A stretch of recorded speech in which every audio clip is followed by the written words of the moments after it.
Daily use English sentences, அதாவது தினசரி ஆங்கில வாக்கியங்கள் பார்ப்போம். முதல் வாக்கியம், as you like it. உன் விருப்பம் போல் செய்.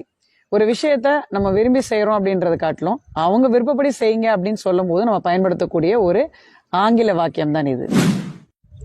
as you say அப்படின்னா நீ சொன்னது போல. இது நிறைய இடத்துல நம்ம யூஸ் பண்ணுவோம்.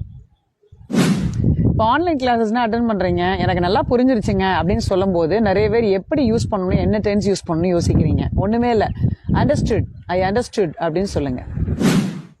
பெரிய பெரிய ஆபீசர்ஸ் வந்து ரூமுக்கு போனீங்க அப்படின்னு கேட்டா, அப்புறம் வாங்க நீங்க, இப்ப எனக்கு நிறைய வேலை இருக்குன்னு சொல்லுவாங்க. அது எப்படி சொல்றது? Come afterwards.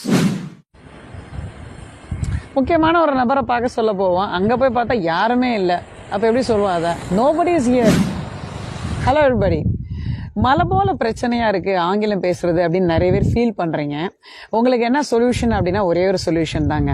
பாசிபிள் இங்கிலீஷ்ல நான் ரிசர்ச் பண்ண 16 டெக்னிக்ஸ் நீங்க பிராக்டிஸ் பண்ணீங்க அப்படின்னா 4 monthsல சூப்பரா பவர்ஃபுல்லான ஒரு பப்ளிக் ஸ்பீக்கரா நீங்க உருவாக முடியும். நீங்க சீக்கிரமா ஆங்கிலத்துல பேசுறதுக்கு அப்படின்னா இந்த வாட்ஸ்அப் நம்பருக்கு தொடர்பு கொள்ளுங்க.